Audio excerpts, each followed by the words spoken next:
Nazali sengo ya koyeba ete bozali ebele liboso ya baposte téléviseur na bino pona kolanda émission ezui na yango bandeko balandi ya émission ezui na pesi bino mbote bisika nyonso ezwami bino petika ete kimi ya nzambe tata eingela o mabota mabino tokofungola basango ya mokolo malelo na pasi pe mawa toujours na est ya République démocratique du Congo wape pai ezali bongo komondongo na likambo litali bitumba ya STP division na kati ya armée na biso pe bawazalendo pambate basusu ba sepel na bango bongo ko rejoindre M23 ba misusu batikali bobele constat na armée na biso pe bawazalendo na biso ba mai bango wana ba telemikasi tozali koyoka pasi nini pe ezali kokotisa division oyo bandeko la ngai esengeli lelo la minute na biso wa moketo kozala nango pambate biso tozali bobele ko sensibiliser peuple congolais tozali kolobala bango ete totele mapoto bunde tumba to kota te na bolembu oyo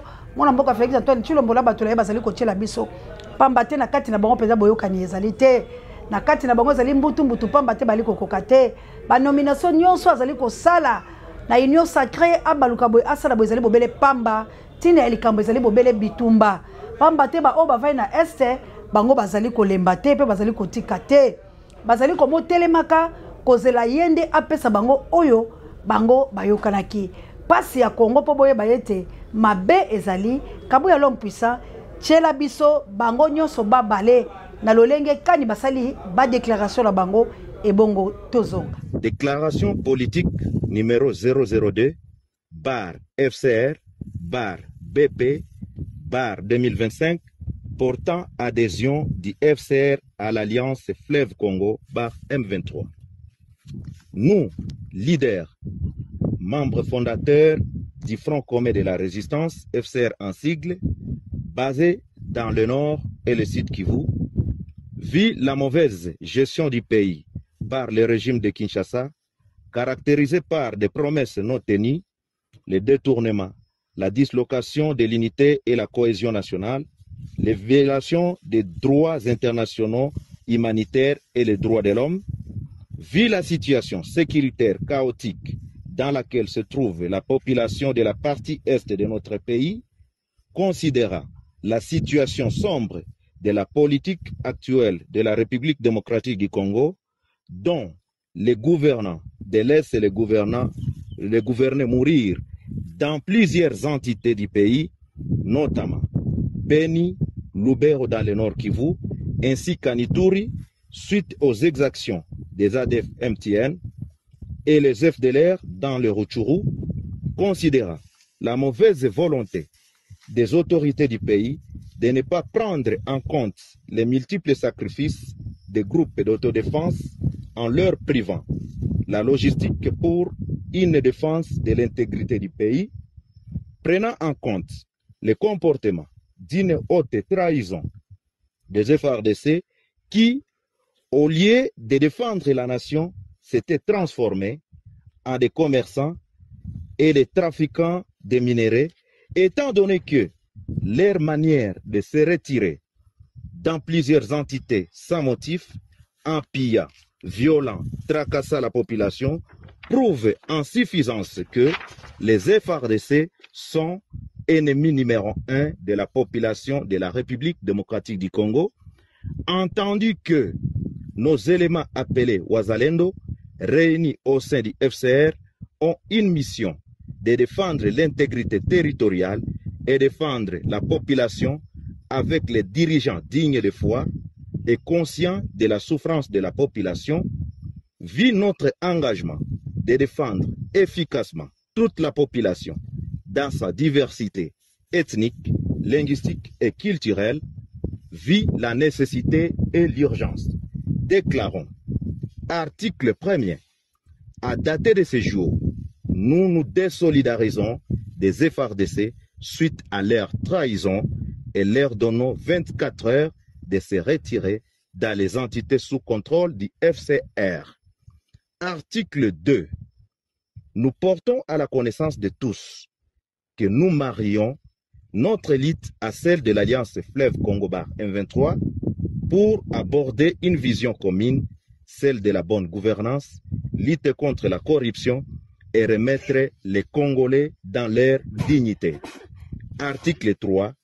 Nous appelons les autres forces de la résistance de se joindre à nous afin de barrer route aux ennemis de la paix. Fait en Bois-Vignois le 7 mars 2025 pour les membres fondateurs FPP-AP, NDC-R-M, Maïmaï Kifuafua. Pour le FCR, Colonel Augustin Darwin, porte-parole. Quel est le nom de notre mouvement politico-militaire? Maïmaï Kifuafua est entendu dans leur fameux communiqué numéro 00/FCR/PP 17 mars 2025 que nous rejetons en bloc. Le Maïmaï Kifuafua, c'est un ancien mouvement politico-militaire créé le 15 mars 1995 en territoire de Walikale dans le but de lutter contre toute agression étrangère en protégeant la population et ses biens. Cité Maïmaï Kifuafua, dans cette médiocrité et clientélisme du FPP-AP du général Kabidon, c'est vouloir ternir l'image de notre mouvement qui milite pour la défense de la patrie congolaise et qui soutient toutes les institutions légalement établies. Nous sommes déterminés et restons loyaux d'accompagner la vision du chef de l'État Félix Antoine Tshisekedi Tshilombo dans sa vision de mettre hors d'état de nuire les M23 AFC. La fameuse déclaration infondée du général Kabidon contre son peuple, c'est une haute trahison et une façon de se moquer contre les sangs de milliers de nos compatriotes congolais tués par ces agresseurs rwandais. Le Maïmaï Kifuafua lance un appel solennel à notre compatriote, le général Kabidon et ses compagnons, de revenir à la raison et de ne pas oser à tourner les canaux contre sa propre population. Demandons à d'autres compatriotes wazalendo partout où ils sont de ne pas céder aux sollicitations et manipulations des ennemis de la population congolaise. Quoi qu'il arrive, notre devise reste et restera ne jamais trahir le Congo. Fête à Hombo le 9 mars 2025. Shukuru Bulenda Lik, général-major, commandant mouvement Maïmaï Kifuafua, et c'est le porte-parole qui lit le communiqué.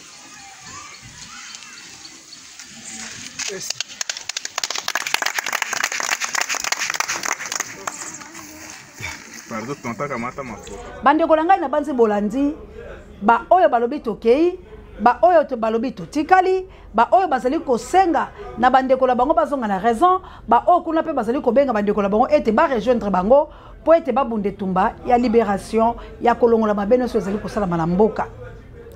Sikatala désordre ezali kokota pona nini totalisaki na bino ete si vraiment mon mboka Félix Antoine Tshilombo azalaki penza pour ba Kongomani pe kosunga FARDC pe ba wazalendo mbelelo bakabone boyete mbelelo na kati na bango basali ba déclaration oyo te ezali pasi na bayi ba Kongomani bazali kokotola tema ye o mazali koleka lekolo wa biso bali bobele kolala kampongi tango baninga mususu ya bafilika bali bongo komola musabiso tango chaîne bila libération na molobele yango CR de la presse congolaise pe kabuya l'homme puissant bazali bobele ko bobeta kambela tango nyonso pe ko kitaka pona kolobela bino ke bande ko botelema mai oyo mazali kolekana ezali bongo malamu te mai oyo mazali kosala mabilo boyebi te ete kosolola ya Kabila Kagame Félix ezali pona koboma mboka po ete bango bazali kosolola ka na bato na bango kotinda maka pe bazali na boyokani bwa bango oyo lelo bino boyebi te bandeko na ngai kasi peuple akokufa. Siko baninga muso baza déjà na longueur d'avance esengete na okongomani olanda Félix po eto kobika te toyokala mwana mboka prince Penge nini alobaki na ba oyo bazali ko résister contre le mal ya gouvernement oyo ezali ko salama o bazali pe na souci ya liseko ya Congo tolanda bango olania malamu siyo tano no manze bwana ya Congo po Martin Fayulu sona boya ki to tairi Congo biso bana epo to tairi Congo tano nzo ba Congo no oh mabele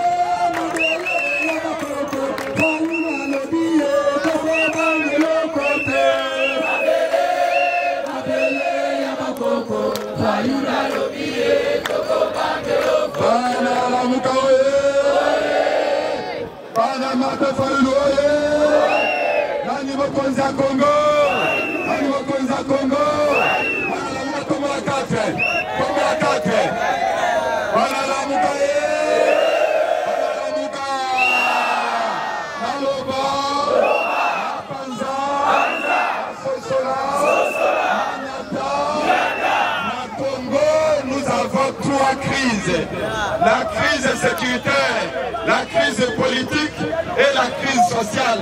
Est-ce que tu résoudre la crise la gouvernement de l'Union nationale? Est-ce que nous allons résoudre cette crise en débauchant les opposants? Est-ce que tu résoudre la crise la consommation de l'opposant en Bongo? En vérité, ce que tu es mauvais avec le gouvernement de l'Union nationale, c'est consolider son pouvoir privé. Est-ce que tu es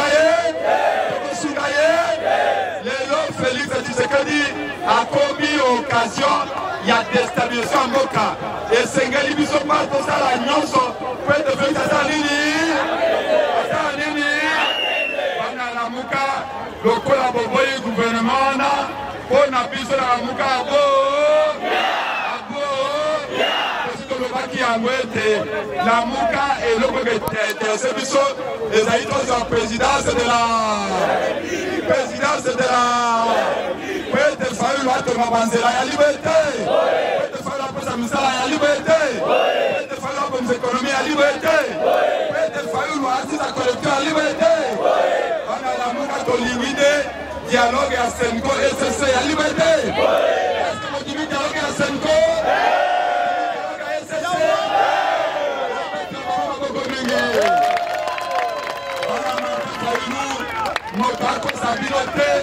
Biso tualinde na idea dialogue ya Senko et c'est la liberté.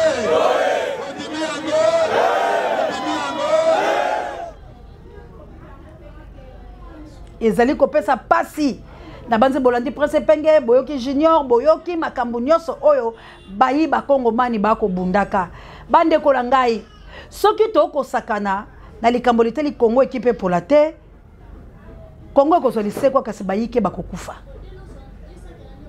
nazali komobela la bakongomani conscient tango ezali tango tosakana te tango ezali tango totika te mabe ezali na mboka na biso pe tango ezali mabe ya koleka tango ezali malamu te bolanda te bamutakalize Yves Buya bamutakalize boye ezali nyonso distraction eloko ya sikezali te eloko ya sikezali nde kobunda pona ko récupérer mboka kobunda la ba Rwanda la ba occidentaux la bato nyonso bazali sima ya Kagame ba ko pese mandoki ba ko yebisa ye kendaka po ete ba Kongomani bali ba faiblard bazali ba nyama ba bolole tokobotolo bango minere na kanza tokobotolo bango biloko la bango na kanza mwana mboka Félix Antoine Tshilombo alobaka maloba moko na koluka yango pe la kotiela bino alobaka na likambitali biloko pour expliquer le lenge nini nazali ko voyager ba voyage na ye a défendaki yango alobi ba voyage azali ko voyager azali diplomatie pour être abato bayiba biloko la biso te bazwa biloko la biso la kanza te meti lelo bazoboma ça veut dire ba voyage no so asala ebutisa lelo côté abandeka ko se défendre pour azali moto ya maloba kasaza muta faisabilité te asenzi mbala boni a expliquer biso mbala boni ti lelo bango bato bakobundisa biso bakombola bango banani baima tuchi oyo ya komisi banyamulenge bandeko la bino tolakisi lolenge nyonso tribu wana exista te na Congo pe toyebi yango te bato badefile basaleli fili ya koloba mana na ngana kunya dola ngana mboka ekipe pour la télé États-Unis d'Amérique yanga mokonzi na Angleterre na mboka ya Big Daniel Ngenda na mboka ya Clovis Mutunga pe Jean-Jacques bozali bongo baike bo s'abonner bo partager mes émissions bo liker bo tchaba suggestion ba commentaire pe ba j'aime na bino JKM le numéro 1 au sein de la presse congolaise Gauthier Boulay Tobunde Tumba, moninga JKM, Tobunde Tumba, maman Célestine Florence, papa Michael, Tobunda et Tumba, maman moto mojali, moto mozemamite. Mabe ezali, boyo ka bato bazali na ngambo. Lolenge ni siko ba komo ko sala vital caméra. Kabu ya video.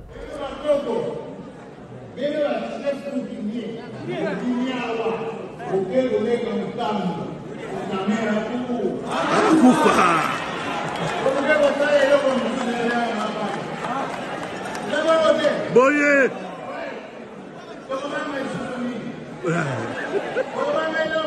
Ezali pasia. Bozali komona ke mboka ina kokoso. Mboka ezali na trouble. Guerre ekozala. Pamba te ba mboka ele bali ko bima libanda. Koamba la bango assalamu alaikum mama jawa pela ba mizimana ngo boli bongo la South Africa la mboka egilo mpinga. E komi bongo komomona na ba programme angola lo bondia botar de bono ina RMC ko komela bino. Mamour d'Angola la mokiteno Florence Matondo Mido. E tumbe ali makasi na Congo. Bali ko boma biso guerre ezali. Metozali kolala. Biso ba Congolais to lembi. Menga nazali kotombola mongongo koyebisa na bino ete kilomètre de terre take tumankale konto bokela lokonde fam pekato.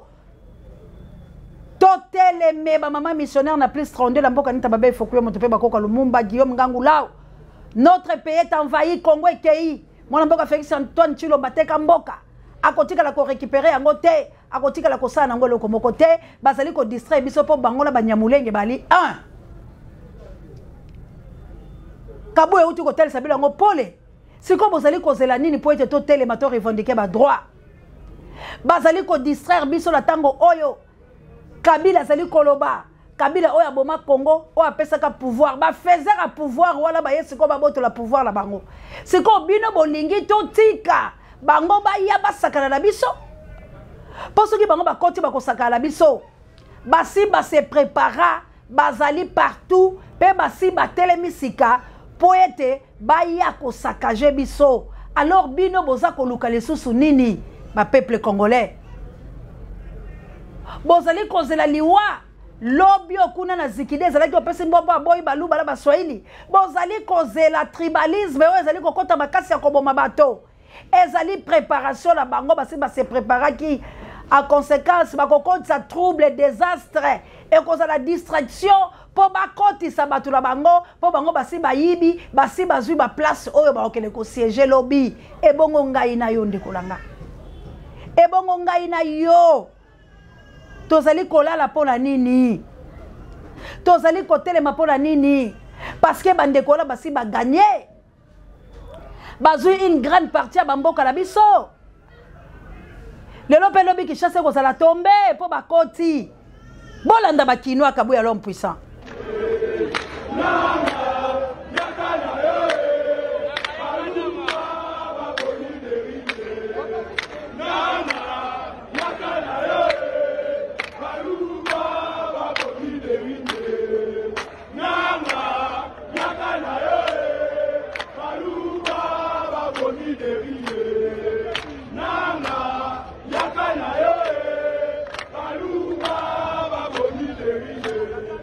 Boyoki nanga yaka yaka. Nanga yaka yaka. Ezanga ite? Ponga la koyemba nanga yaka yaka te?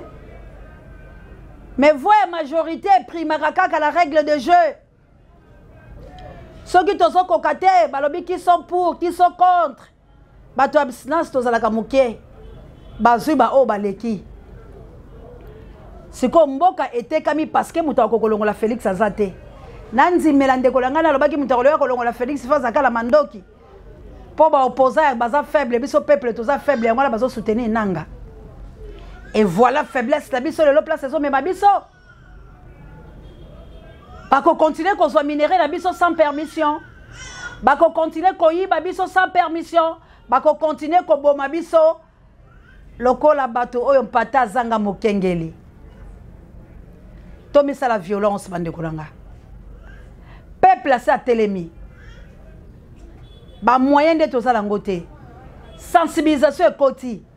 Batu bayoki. Na ba soldat la biso baza pe na kanda. Mais bazali kozela peuple asala quelque chose. Parce que gouvernement oyo biso oyo eza ya mabe. Nomination na bango ya union sacrée soko keyo kokuta ka ba mwanetu. Alors bango pe baza sous sûreté la bikolo mususu. Ba komi ko se soutenir entre eux. Basa la force moko. Ok bazo yeba te ke yango ndezo kabola bango yango ndezo diviser bango yango ndezo rendre bango faible. Parce qu'il fallait travailler avec les autres. Tant ba mususu bazo liate. Bazo koma ba ennemi à pouvoir. Bazo ke le kobenga ba rebelle ba douille ba ya kokota. Et aujourd'hui bomoni ba congolais ebele bango moko ba sali a désordre na bango. Pourquoi? Parce que égoïsme. Égocentrisme. Yango yo ba soldat ba mai ba wazalendo une grande partie ba kei. Ba oyo ba tikali pe baza mukie. Mais entre-temps, au lieu de lengue la batu, oyo bazali ko résister, bango batiki bango, bazo zo mi solo ko yiba ko kenango ko sala ngo makambo ezali na tina te. Bamiyibi. Yango ando moni lelo passe komi na mboka, yango moni lelo guerre kokota la Kinshasa lobby, e kokome la biso pasi. Yango soki tokei maloba moko ebimaka na se awa la koluka la vérifier ngo ponga na nga koloba la be preuve. Kata ba botoli bilombo kalelo. Botiki la bango po bokoya ko récupérer ngo mikro misusu. Do ba yeba ki ke ba botola bino bokufa po boya ko sala ka guerre. Ba congolais pona nini tozo koma na lâcheté à lolengo. Pona nini tozo mona vérité mais tozo linga kondima te. Mona mère de Brino na Autriche, que Dieu vous bénisse. Yani kota mutunga famita mutunga mobimbanza bapambola bino. Pona nini papa Alfred na maman Clarisse na mboka ya ba maman Vava ba joli ki yedi bino tout. Ba maman pona ni bozali kolala. Ni pasa nga ino. Na se intela pona nini tozali kolala. Pona nini tozali kolingate to soutenir patrimoine na biso. Pona nini tozali kolingate to bunda pone kolo. To ko bundela nini bande kolanga isoki to tiki keke o elekana. Bazali ko endormir bino. Guerre ezali bazali ko boma bande ko bino bazali ko violer. Ba massacre ezali ko sala ma ya ko sakala te. Batu oyo ba bande ko résister na est bango ba divisane. Ba kokoma ko boma na ba congolais na yebisaki bino. Boko se défendre ndenge nini. Justice nini ba ko tshela bino po ba kangana ni po ba sambisa nani. Bazali ko se manquer na bino. Bazali ko sakala na bino. Pays riche, mais les peuples sont idiots. Les idiots. Bazali ko sakala na bino. Bazali ko chola bino. Bazali ko humilier bino. Na dimension ona no salamate. Mboka ya monene boye. Mboka oyo eza vaste. Bato bazali kaka ko bomaka bango. Bazali ko défendre patrimoine na bango te. Pourquoi vous avez endurci mité manabino pour soutenir les gens qui sont ici? Bana oyo babunda basala tumba tumba. Basali comment nyoko le peuple. Basali comment distraire nabino. Mais cela veut dire bah juste la Congo basate. Il n'y a pas un scène à Congo. Et ça passe. Bozali koze la résolution nini, bozali koze la solution nini, bozali koze la nini bande kolanga. Mboke eza kokende. Nanga nenga kanaki le 24 mars. Bako koma pe. Bako kota pe Kinshasa, je vous l'ai dit. Mouta ko empêcher bango kozala te. Parce que bato nyonso espoir na bango komi nanga ya. Et derrière nanga. Banani nde bazali ce sont des Rwandais bande kolanga. Ba Belge ba réussir coup ya ko coloniser biso lisusu. Ba Belge ba réussir maloba la bango latin zonto. Ke to ko sala kaka ba umbu. Ba Congolais. Histoire se répéter. To continue ba umbu na 21e siècle. To za esclave bande kolanga. Pour la nini bozo qui lango suscité, pour la nini bozo qui lango pas cité.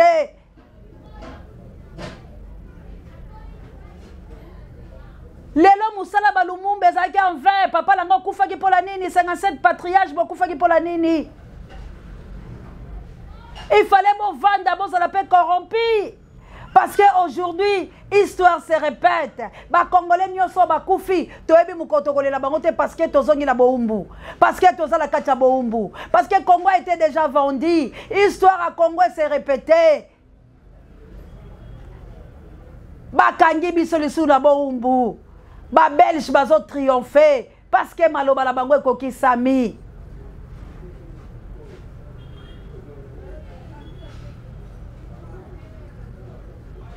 Lelo yo to komi banyama. Lelo to ça lelo ko ça la intimidation sur intimidation. Lelo oyo justice est comme nango justice ya koluka ka batu. Justice ezolanda makambo solote. Justice ya Congo ça pour la bateau bazolo ba vérité. Justice ya Congo elingi te muta au 7 ans. Ya ko déclarer, ya ko senga révolution. Bazali ko boma biso. Parce qu'on dit que la vérité, parce que nous voulons la paix, parce que nous avons revendiqué ça et bande kolabiso, parce que to lingi te makambo ezo sala mabe oy. Ndepasi na biso ba Congolais. Soyons sérieux. Ngala ebi bato malamu baza. Ngala ebi bato bazo bundela Congo ya solo bazali, équipé pour la te ngala ebi bazali. Alors bande kolanga révolution moko te salama kala maloba. Ba geste na ba acte tozo la kisabilo ça veut dire peuple à salembi. Soka zui penza biloko esengeli pona ye. Ngala ebike bako tombe se Kinshasa. Pe bako kota pe bako bunda parce que bon moni ba nouveau récrit. Ndenge ni bazo ke na volonté la bango me bazo pimela bango biloko ko lia bazo nyoko la bango ndi babani na bako kima. Mais Congolais comme na posa ya ko défendre patrimoine na ye. Mais ba diaspora na biso. Pour ni pe boza mitema mabebo. Bon moni ba diaspora ba ninga ndi bazo sunga te. Bon moni le 8 mars baninga. Président qui tient pas maman marcheur ko le kotala. Pour la koyeba lo lenge ni basala pour la ko soutenir. Mais yabiso le 8 mars bateka kama puta $20. Cette fois-ci pour la makila ba te sopagne belé 2 ans oh la moni basali yangote. Mais quand même le kotika la mutu ba congolais malgré ma wana bango balati ba mwindu bato la bato batambola ki kaka ba melaki pour dire que ba désorienta ata histoire et pas ba congolais. Donc congolais yeba kalikambu ya vérité te. Yeba ile gaika lokuta. Donc tant que tu sensibiliser bango bazo comprendre misu bazo comprendre te. Parce que histoire na ye moko nanu eza falsifié. De le ko ba falsifier histoire na ye congolais yebi vraiment les vraies histoires na été. Mais Congolais batu mususu nde ba yebeli histoire mais Congolais ya Congolais oyo ayebi histoire na yete. Donc ba koyo ko bimisa yepe mupaya na mboka na ye accepter. Parce que ayebi histoire na yete. Superficie ya mboka na ye yebite. O ba yiba yebite. O ezo le kala mboka ya yeba raté. Mais quand même nzamba zo sala grâce to que ko sensibiliser bango pour ba comprendre. Ba yike pe babandi ko comprendre. Ba kompe ko beteli solo ah mboka la biso ndezala kaboye. Tozo kufane pour la minerai na biso pour la bozui na biso. Te il faut to bundela mboka. Te il faut to bundela mboka. Mais soutenons bango. To se soutenir. Les lois ka se développement ya Chine ezala kaka boye. Na ba chinois diaspora ba kenda ki ko luka pour la développement ya mboka la bango. Les lois Chine ya yibi biloko coloniser biso. Obeta chinois ko kangisa yo. Quelle injustice! Les longs toza boy, toza kala courante, nana ko interpeller PDG Asnel. Nat maya régie des eaux bimakababe, nana ko interpeller bango. Nyonso wala basa ba bomia Congo. Tant balinga basala mo changement a. Couré ye. Mais er makambango elembi. Couré ngo ezala kate, toza la lotili kite. Bango nyonso la si basa ba rebelle. Oye Seigneur to benga la bango. Na ba entreprise publique. Tout bateau basali wala le quoi ko engager baza ko sala misala ce sont des rebelles. Ce sont des voleurs. Bazonyo ko la biso mais to so futa ba facture ma ya courant. So ko futu te ba ko katela yo. Régime des so ko entretenir maïté, aza ko empoisonner biso, azo pesa biso ma ya mabeso ko bimisa ngo botali yango za entretenir sa ka ngote. Courant même. Mais moi, tu revendiquer ma droit, ça, c'est ce qu'on revendiquait. La raison du plus fort. Mais ceux qui sont comme fort, donc on renverse les raisons, on est plus fort parce que sont tous forts. Et ça lui passe. Natique les bino ans. Et ça humour, mais ça dit quelque chose. Et ça lui passe moi mingi dans la République démocratique du Congo. Alors beaucoup de gens dans montonyoso, a que des colliers n'a pas ya voisin. Parce que tant batu bakobanga, bazo comprendre que binope, bozo sa na bino le côté parce que ça li problème ya ba congolais nyoso. Et ça problème ya peuple à se libérer. Et ça problème te que bolobi to tikeli mutu moko, o diaspora moko, o congolais moko, o batu wala te. Et ça li kambo ya tout congolais telema. Et ça li kambo ya tout congolais a telema. Po ete abunde la nation na ye. Bande kolanga na sukisi awa. Tolingi li sanga bokula kaikala. Ba mama ye ba papa ye to telema to bunde la mboka la biso. Et ça li problème ya mutu moko te. Et ça li problème ya ngala yo to zwa conscience. To défendre le patrimoine pour kalaté nangala ba Rwandais bazoya na ba. Que Dieu vous bénisse. Merci la Kabouya l'homme puissant ne change pas l'équipe qui gagne. Merci la Papa Dieu directeur de recherche stratégique et personnel sango mokonzi pareil be miso babiso. Dalida bayoko que Dieu vous bénisse na bébé dayo bayoko ya moken Nzambe apambola bino apambola Peggy Lomboto la point noir apambola Nancy Bofo la point noir apambola baibanso o bazali ko s'abonner pe ko liker be miso lokola mona mère de Bruno la Autriche la mboka ya Lik bakalaki prisonnier de Jésus partout au ba congolais bozali to se soutenir pour le défendre le patrimoine na biso pour s'attendre té pour bo moni division ya bato babundela ka mboka la est pour moni ba o ba kena ngambo ba o ba tika na ngambo c'est quoi boza ko s'attendre la nini ngai na onde to ça les forces noté le 24 à Makaka Madiaka. Que Dieu bénisse la République démocratique du Congo, que vive la guerre en RDC, que vive le peuple congolais conscient, que vive la paix en RDC. Que Dieu nous bénisse. La paix doit quitter nos esprits, la patrie ou la mort, nous vaincrons. Bye. Gouvernement Pessibiso Moussala, Tande, Toromiko Tambola, la Bruxelles, Otale, Longamuto, Opéroté, Opéroté. L'Iconio Soka, Nicolas 5000. Nicolas 5000 Bobombungu. Yebisa on aura ben Bombungu, Tande, Toromotré, la Bruxelles. Si on dit que Tande, Opéroté, Kuna Jet Set. Barofongo la babie, Koto, Luka Pero, Koto, Luka Bié, Aviaché. Dans la Kena, on fait que nous avons un bonacate, Pero Azali, n'a vu 5000. Tozu Moussala, Nabisobi, Tala, Zabelanga. Pourquoi vous cherchez quelqu'un qui est parmi vous? Vous fait du longeza Moussala, tout le Kawabi, Irène Jarena, Nayacheta, tout le Kalisusu, Pero Loira, Talanon, Pero, Babia ING, JPI, Chimène Makoso, Tema Yenga, Bayebisa National Kanga Pero, Naya Ransinga, Akatana, Namuna Félix. Pero, Loira, ah, c'est pas. Mais quel est